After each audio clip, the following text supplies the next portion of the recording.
Bonjour à tous, c'est Manu de Frandroid, et ça y est, après 5 développeurs preview, Google a enfin sorti la version définitive d'Android 7.0 Nougat. On l'a installé et je vais vous faire un petit tour d'horizon des nouveautés. Alors avec Android Nougat, il n'y a pas une refonte totale de l'interface puisqu'on retrouve grosso modo ce qu'on avait sur un Android Marshmallow. On n'a pas le Nexus Launcher qu'on a pu apercevoir déjà lors de leaks et en APK sur internet.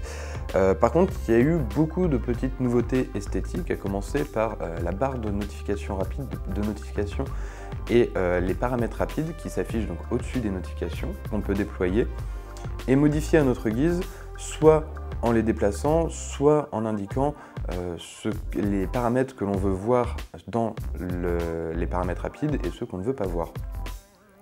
Au niveau des notifications, elles ont changé également puisque désormais elles sont groupées par application, on peut les déployer ou les réduire et on a en plus des petites options qui permettent par exemple de répondre directement dans les notifications pour les applications de chat instantané, histoire de pouvoir gagner en temps en n'ouvrant pas l'application en elle-même.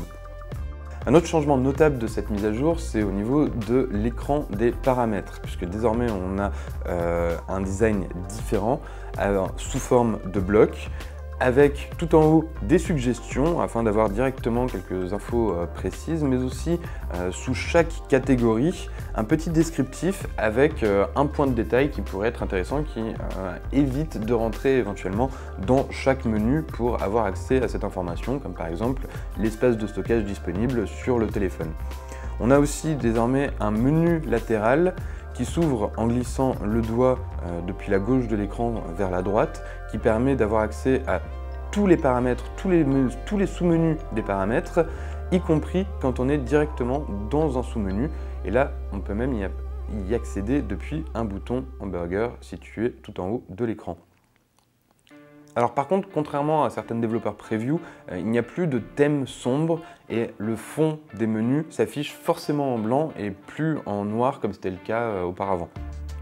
En outre, dernière petite nouveauté esthétique, sur le choix des fonds d'écran, désormais quand on sélectionne une image, on peut la définir comme fond d'écran non seulement pour l'écran d'accueil mais aussi pour l'écran de verrouillage ou alors pour les deux en même temps. Alors au niveau des fonctionnalités, Google a également revu son menu multitâche puisque désormais on a enfin un bouton tout effacé qui permet de supprimer toutes les tâches de l'historique, ce qui est disponible déjà depuis très longtemps chez plein de constructeurs mais qui n'était pas sur les Nexus, ainsi qu'une fonctionnalité épinglée qui permet d'épingler à l'écran une application. Et donc, à partir du moment où l'application est épinglée, on ne peut plus revenir en arrière, c'est-à-dire que l'application ne bouge plus de l'écran et reste le centre d'intérêt principal.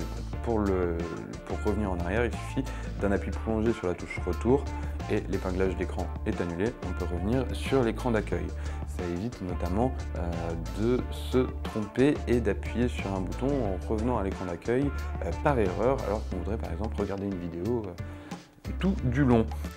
On a également une nouvelle fonctionnalité qui permet d'ouvrir très rapidement en 2 clics sur le bouton de multitâche la dernière application ouverte, et quand celle-ci est ouverte, on réappuie 2 fois et ça ouvre celle d'avant et on peut ainsi switcher entre les deux applications très rapidement. Si vous voulez de toute façon avoir les deux applications simultanément sur votre écran, c'est désormais possible grâce au multifenêtrage. Vous laissez appuyer l'écran de multitâche.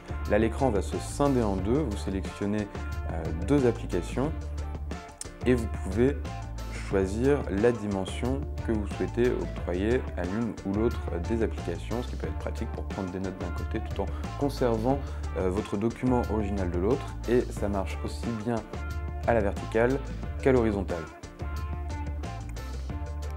Alors sinon, Android N apporte également d'autres nouveautés plus petites, comme de nouveaux emojis qu'on peut voir par exemple ici, comme le clown, ou alors les couleurs de peau sur les différentes personnes. Donc là, on a différentes teintes, ce qui n'était pas présent auparavant, ou en tout cas pas sur la totalité des emojis disponibles. On a également un économiseur de data dans les paramètres qui permet de restreindre l'accès au réseau, que ce soit en Wi-Fi ou en 4G, uniquement à certaines applications. Donc il suffit de l'activer et après de choisir les applications en donnant le droit ou non à certaines applications d'accéder au réseau. Et ça va fonctionner aussi bien sur le réseau de data ou alors restriction sur des réseaux Wi-Fi. Alors une des dernières nouveautés va se situer plutôt au niveau du menu caché System UI Tuner qui apparaît en fait quand on laisse appuyer sur la petite roue crantée qui est ici. Si on laisse appuyer longtemps, le menu va apparaître et dedans vous avez certains éléments qui sont encore plus ou moins en bêta, comme la présence du menu ne pas déranger, de l'option ne pas déranger dans le réglage du volume. Ou alors, plus intéressant, la sélection des icônes qui vont apparaître dans la barre d'état. Donc par exemple, si vous voulez faire apparaître une icône dans la barre d'état quand vous branchez un casque ou non, la diffusion, etc. C'est à vous de choisir en fonction des paramètres ce que vous voulez voir apparaître ou non. Ensuite, il y a des nouveautés qui sont moins visibles, comme l'optimisation du système qui fait qu'il va être plus fluide, l'optimisation du mode dose qui fait que désormais le téléphone pourra se plonger en veille même lorsque l'utilisateur est en déplacement, ce qui fait que ça devrait économiser davantage de batterie, ou alors en plus quelques menus liés à la réalité virtuelle, donc là qui vont être plus intéressant lorsque le projet Daydream de Google va réellement arriver chez nous. Enfin, on a le dernier petit truc amusant, c'est l'easter egg d'Android. Comme d'habitude, en appuyant plusieurs fois sur le numéro de version, on obtient un petit easter egg.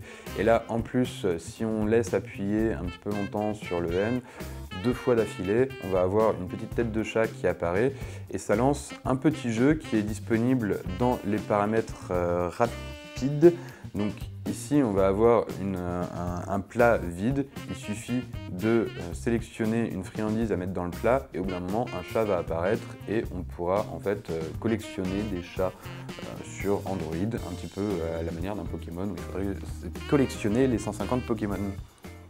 Et voilà, cette première prise en main d'Android 7.0 Nougat est terminée et il faut savoir qu'elle est disponible pour tous ceux qui avaient la Developer Preview 5, notamment sur Nexus 5X ou Nexus 6P. Elle peut également être téléchargée et flashée à l'heure actuelle sur Nexus 5X 6P, Nexus 9, Pixel C et Nexus Player. Et elle arrivera comme d'habitude en OTA dans les prochains jours ou les prochaines semaines sur ces mêmes appareils. Sur le Nexus 5 et les versions précédentes, il ne faut pas s'attendre à voir cette mise à jour arriver, donc ils resteront bloqués sur Marshmallow. Quant au téléphone des constructeurs tiers, il faudra attendre que ces derniers se décident à faire les mises à jour. Donc là, on n'a pas de date pour le moment. On sait que HTC et Sony, par exemple, ont déjà prévu de mettre à jour certains de leurs appareils. LG s'apprête à sortir le V20 directement sous Nougat. Pour les autres, ça reste encore assez flou. Et on devrait voir également apparaître dans les prochains mois, pas tout de suite par contre, des ROM custom basés sur Android 7.0 Nougat, mais alors là il faudra attendre un petit peu, et notamment pour la plus célèbre CyanogenMod, la version 14 basée sur Nougat n'a pas encore été annoncée, mais il faut voir qu'en général elle sort aux alentours de janvier-février, entre décembre et février finalement, pour la nouvelle version.